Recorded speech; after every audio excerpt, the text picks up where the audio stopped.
Hello everyone, Monon here.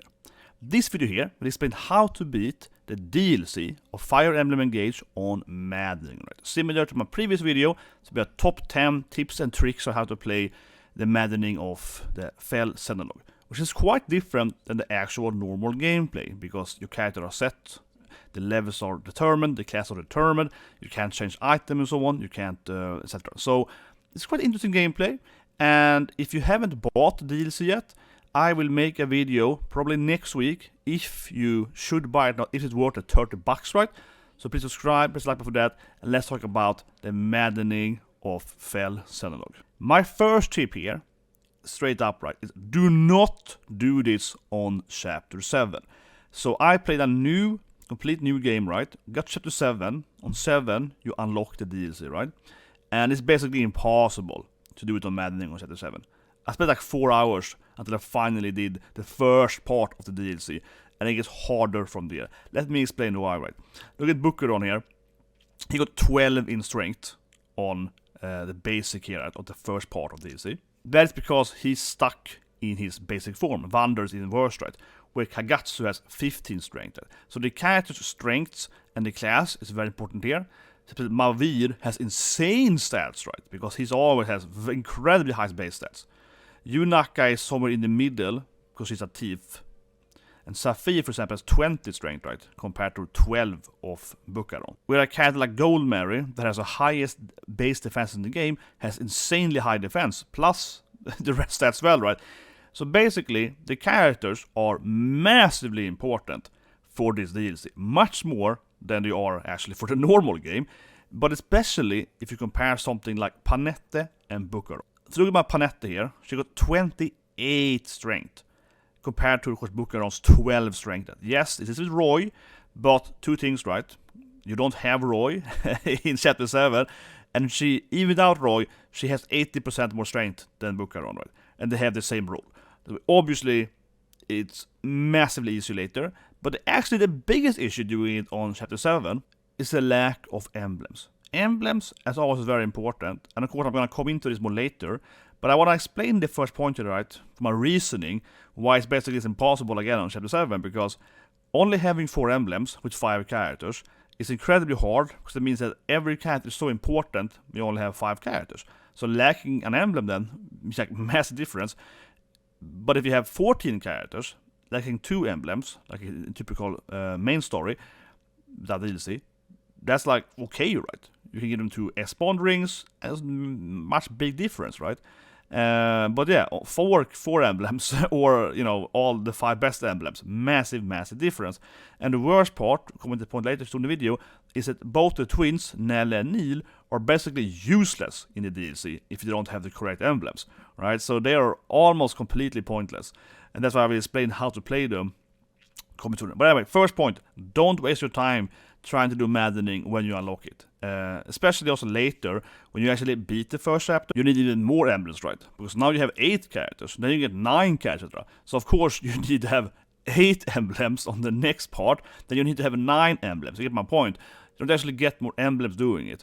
Maybe it's an obvious point, but I was like, no, this really bothered me honestly, right? Because again, I personally, if you're like me, you try to Chapter 7, right? Because I kind of want to do a new playthrough, and I feel I wasted, honestly, 4 or 5 hours just keep trying it on Chapter 7, and I finally did it. And I was like, man, this is impossible. Oh, the next chapter. Oh yeah, now I need 8 emblems. I have 4. Oh, tip number 2. I already touched upon it earlier, but of course, character, and then tip number 3, classes. So, start with classes. The reason why Panette, and I looked at every character doing this. So tip number 2, classes. Tip number 3 is characters. We kind of can combine them here. But start with classes. So the reason why Panette is so much better than Bukaron is actually because her class, right, is Berserker. And what I realized here, when I looked at all the characters and so on, is that the characters, right, they're all level 15. However, they revert back to the class you get them when you recruit them, right, in the storyline. For example, Anna is going to be an axe warrior again. So if you have a mage Anna, she will be pretty terrible in this thing. So that's one thing for the man, right? Coming to character soon here. But yes, some character, depending on how you play them, they're pretty useless, right, in this setting here, because you lose, you know, their build, right, and so on. Skills are carried over as well, though. So if you have Anna with like magic plus skills, right, that's gonna be useless and so on. But anyway, first of all, the classes, right, are who they are when you got them, right. That means Panette, because you get her as a Berserker, has that bonus Berserker stats, right?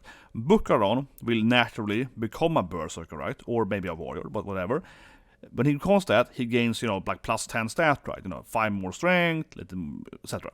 But the Berserker is obviously much better than, right? So it's very, very weird, but basically, when you pick what class to use here for the DLC, you have to, but on Maddening more or less, right? You have to pick the characters that have a good advanced class, right?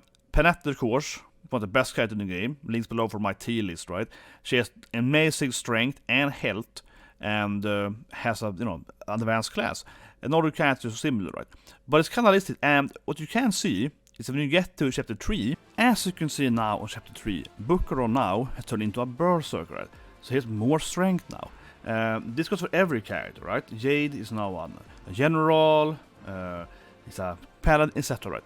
So now the characters are much more equal, I guess, or classes or whatever, right? But it really is a weird thing in the game. The first chapter, you're like, Bucaron is useless compared to Panette. That being said, though, let's talk about the next point. Point number 3, characters. What I just said, though, while it's true that Bucaron, for example, is much better now, because his class is turned into a Berserker, as you can see, he has 17 strength. If you go up to Panette again, where's my beloved Panette? There she is. She has 31 strength, of course, and plus then 6 there, but 25 then, right? So you see that's way better stats. Now they're both level 1 Berserkers, right?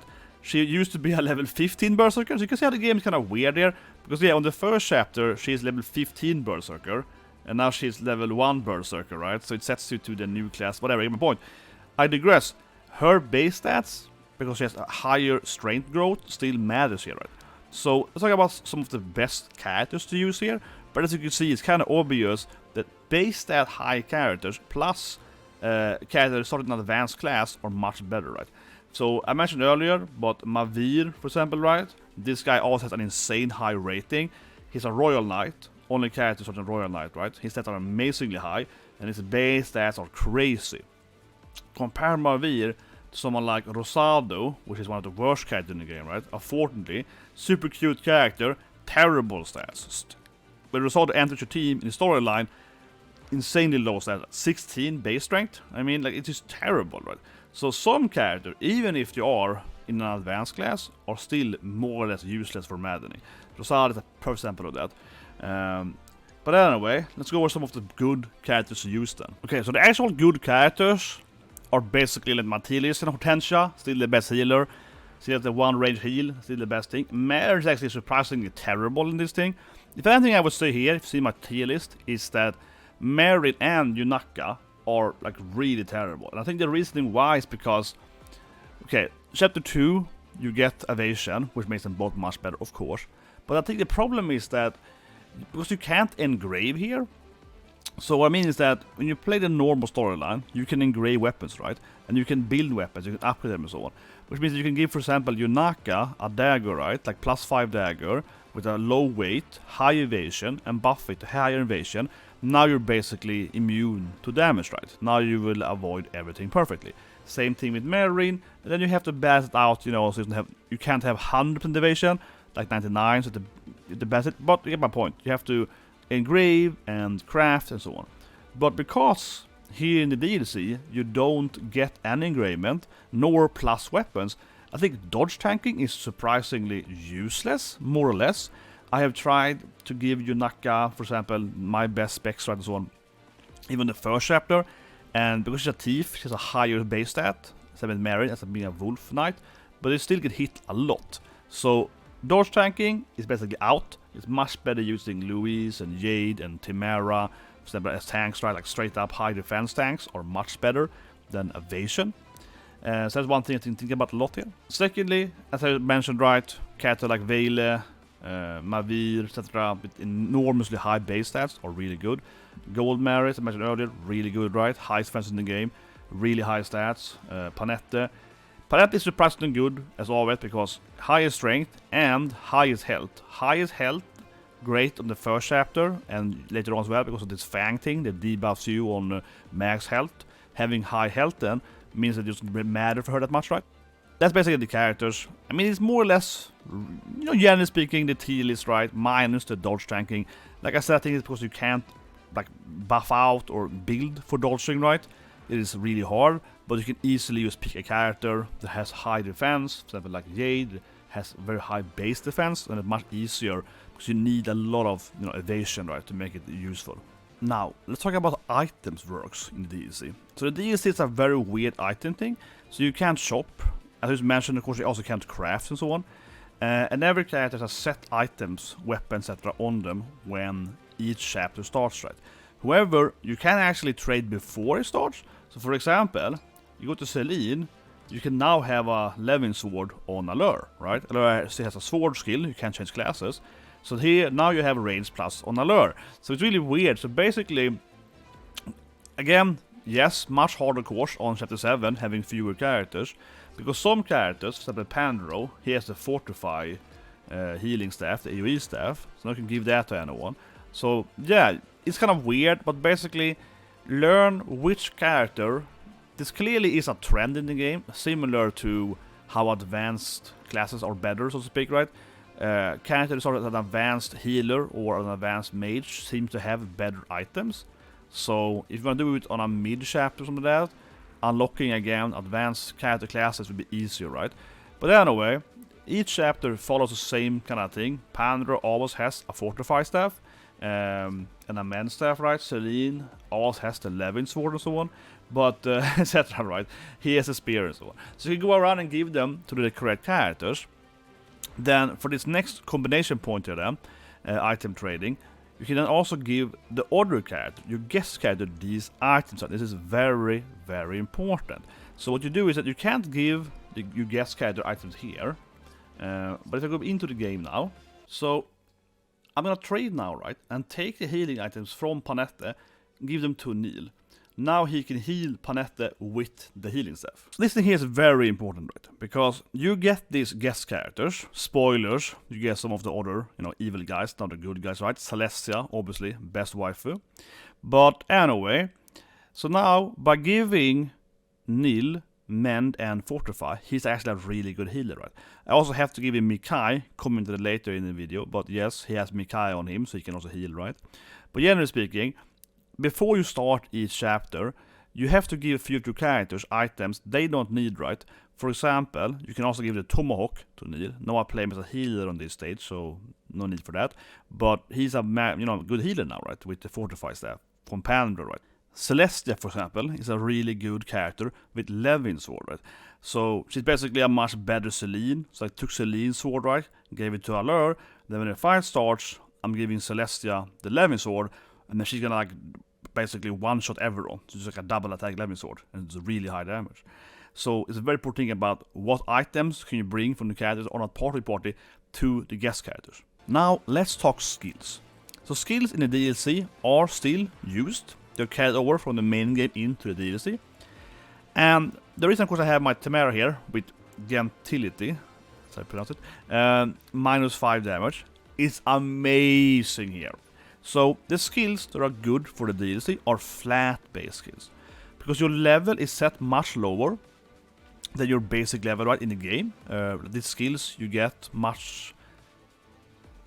Now let's talk skills, right? So for example, Gentility is amazing.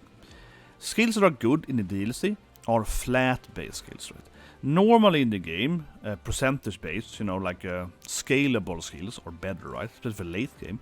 But because the game sets it to a low level, especially the first part, we're only level 15, stuff like Gentility makes you like damage immune.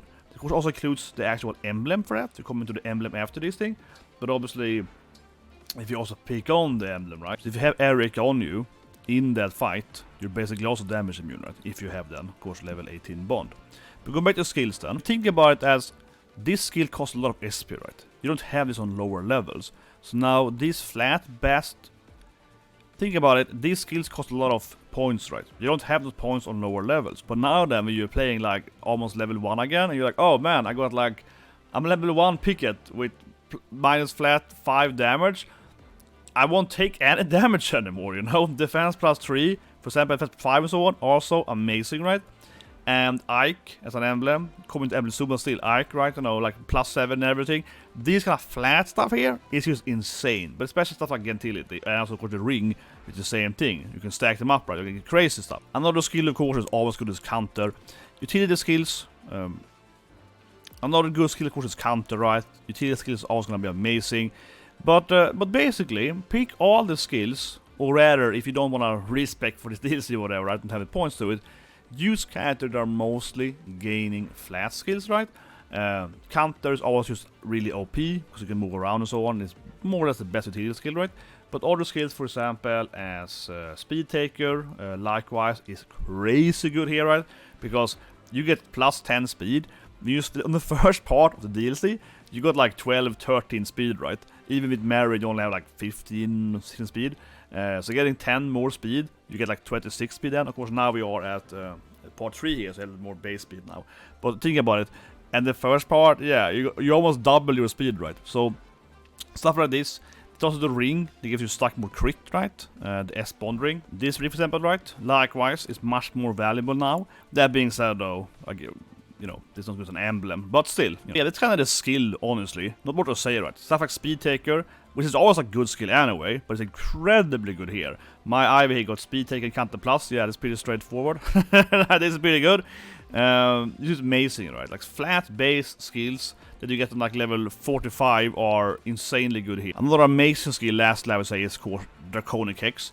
This is, generally speaking, one of the best skills in the game anyway, if I made like a skill tier list, right? Draconic Hex is from Korean, so you do -4. I have it on my alert, right? It's an amazing skill. You attack with alert first, you reduce the enemies, all their stats, right? Now they take more damage, they will not avoid it easily, they get crit more, etc. And of course, again, -4 in every stat. When the enemies are like level 15, yeah, it's massively better than when you actually get this skill in the storyline, because you have to get Korean, level her up, and then pay 2000 SP to get this skill, right? So yeah, this skill is like insanely OP now on lower levels. Of course, you do level up here. As you can see here, this is again the third part of the DLC. So these flat skills do get worse and worse, that is true, right? But yes, especially the first part of it is incredibly broken. So let's talk about emblems now. So the emblem bond level still matters in here. You cannot level it up while you're in here. I think it's kind of disappointing. But regardless, the level you have outside, right, still matters. So if you have, for example, Panetta in your team, you probably use Roy because, you know, whoever you have, but my Panetta has Roy or Ike, level 20 with them, right? Okay, so we got this like Roy combo, okay, maximum strength, right? Extremely good though, as I mentioned earlier, because 6 strength is more valuable, right? You only have like 20 strength. But generally speaking, the emblems that are good here are, of course, the emblem with utility, right? So the really powerful emblems are stuff like Mikai, of course. Healing emblem is good, right? Because you can give anyone healing. Coming to the swing soon here, right? We can give anyone healing, which is very powerful. Korean is the best emblem, again, right? Bylet, you know, dance emblem is amazing. Thing with Bylet, it's arguably the best emblem now. Because, of course, I assume you people know and see my... whatever, but I assume everyone knows that Bylet is basically the best ability in the game, right? Of course, Goddess Dance. When you give everyone one more turn, right? Or rather than everyone around you. But what I mean here basically, right, is that it is actually everyone. That's why it's so good. I mean, this has always been the best activity ability in the game, giving 4 more turns, right? But in the first part of the game, you only have 5 characters. So, of course, if you do Bylet then, you actually give everyone 1 more turn. So, like the whole team gets 1 more turn instead of using it. So that is 100% more turns, right? Very, very OP. Then you have 8, you have 9, you have 10. Yes, you get more characters. But, of course, Bylet is still... the fewer characters you have, the better Bylet is, right? So Build is probably the best emblem, generally speaking, or at least with that activate ability. And as I mentioned earlier, right, emblems like Erika with utility, Ike with his flat defense and so on, emblems that give you really good like flat stuff. I keep saying that, right? But that's again, yeah, flat stuff. It's much better. Now let's talk about Nil. So Nil is just useless and terrible.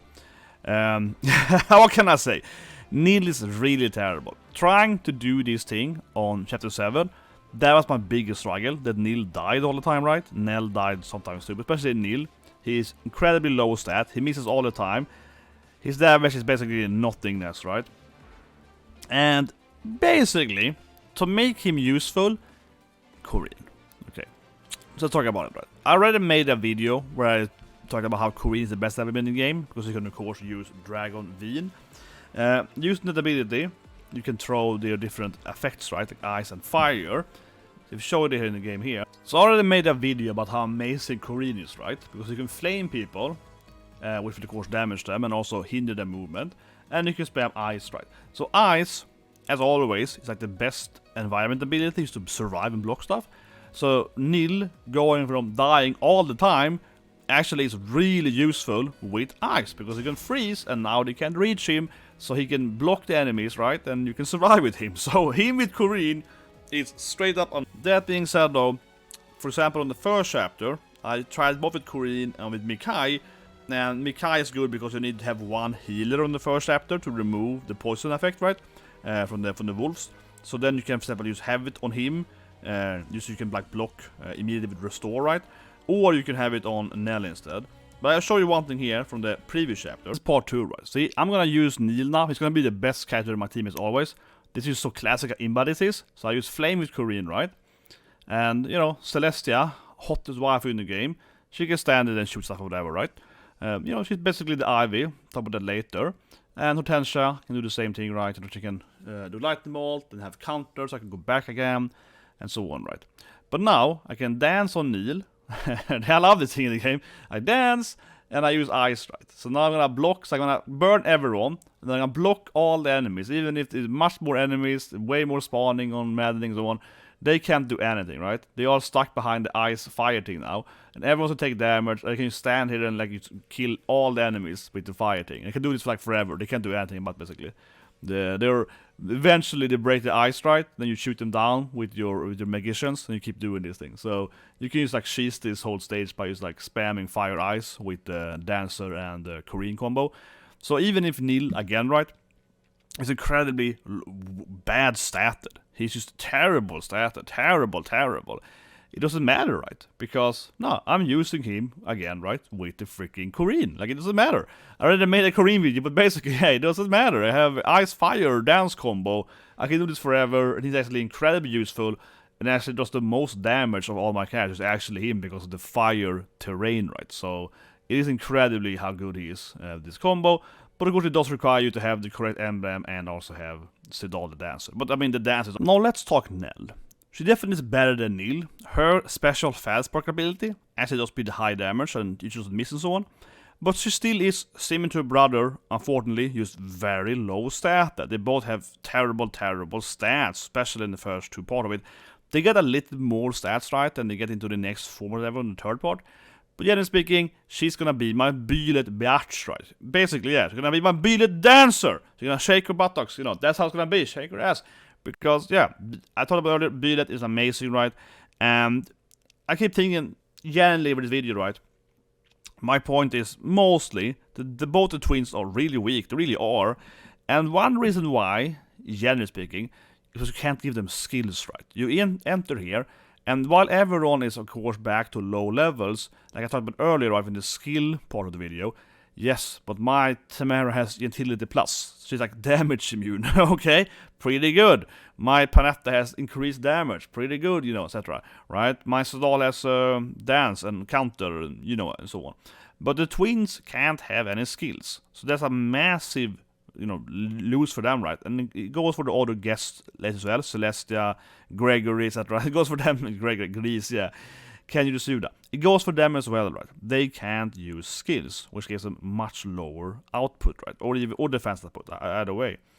But what will you do then? They become your support animals, right? Yeah, they have to stand there and throw stuff at you on distance. Byleth is pretty good, generally speaking, because the instruct is better for a dragon, right? She's a fell dragon, so she does boost all stats. But generally speaking, you just make the Byleth be at the best support, right? Like his dance is amazing, and no other thing really matters that much for Nel. I think it's either Byleth or Mikai you wanna use. She gets really tanky with Erika and Ike. She can take stuff, but doesn't really that matter. Lucina is fine, right?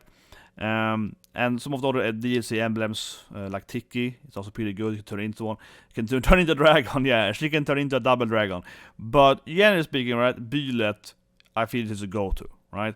She can bust everyone's stats up, and she can bust some moves, and that just works perfectly fine. And she can stand in the background, and of course, as I talked about earlier, you can give her a spear, and you can throw a spear with her, right? And then you can, of course, give her, the dance move when it fits, right? And as always, you can use the classic combo where you can dance, double dance with Sedal, right? You dance on Sedal with Byleth, and then he can dance again, so you can get like 4 turns with one character and so on. You can do the classic dance combo, right? It's very, very important, I feel, generally in the game, to use Byleth, and I think she's like a no-brainer, or vice versa, honestly, with twins. But generally, yeah, I feel like, talking about these 2 twins here, to beat them in Maddening, it is Byleth and Korean, right? And you can honestly, I talked about it, Nil, best with Korean, but honestly, you can kind of swap it around, you know what I mean? Like, Nel can have Korean, he can have Byleth. It's basically the same thing, right? You're using them as dragons, benefiting from mostly Koreans dragon stuff, but also then Byleth. And the other emblems, even the DLC emblems, aren't that useful for them, because they're still based around stats and doing damage or whatever. And yeah, they're both just kind of terrible. That's also why I think that the first part of the DLC is almost impossible, right? Again, on Chapter 7, because you have no skills on the characters, you don't have the emblems, and these are both really useless characters. So it's like one of them gets Mikai on Chapter 7, and then not much more, right? That's basically what you can do. You give out on Mikai and they can heal. But it's like, yeah, very limited to that. Basically it's right. Lastly, let's talk about the best waifu in the game, Zelestia. No, but seriously, Zelestia and the other character coming later, spoilers, whatever. My tips for them is to basically let them fill in the role what you usually would have their kind of class, right? So Zelestia is obviously Ivy. So the way I play her is that I gave her basically the Ivy stuff, right? I gave her the emblem that I have with Ivy, or one of the similar emblems that, and I gave her the items, right? I mentioned, of course, I used Levins for her. But otherwise, you know, I give her the stuff that Ivy would have, okay, L Thunder, L5 or so, right? And I play her as Ivy, you know what I mean? And I do the same thing with the other coming guest characters. So basically, I'm replacing, right, my normal teammates, for example Ivy then, with Zelestia. I keep Potentia, because I don't have like a new flying healer girl, right? But if I would gain a healing girl instead, okay, then I would, you know, Potentia, right? So it's kind of how I do it, right? Pretty straightforward. Basically, any person that is, okay, here comes, you know, she's a tank, and then I replace my tank with her, right? So it's kind of like that, right? You get the next character, or he's a mage, I replace my mage character with this guy, right? And if you keep doing that, it's pretty streamlined, right? They basically do perform worse, though, because they don't have the skills there, but it's an easy way to kind of structure your team around it, right? More or less. Anyway, hope you guys liked the video. Subscribe, the like button, right? I'm gonna do another video later, probably next week, talking about if it's worth the money or not. One thing I think is kind of funny or sad is that I bought both the DLC, of course, and the Crypto Edition. So I paid basically a double cost for this game, right? But I mean that I could have bought another game, or just play this game. Let's talk about it, because I will say that, it's a little spoiler here, I love this game, right? I'm a huge Fire Emblem fan, but $30 is steep, right? It is steep, I feel. It's half a game, basically, right? It is definitely steep on Nintendo for $30, yeah. So, anyway, please subscribe, stuff like that, and have a great day.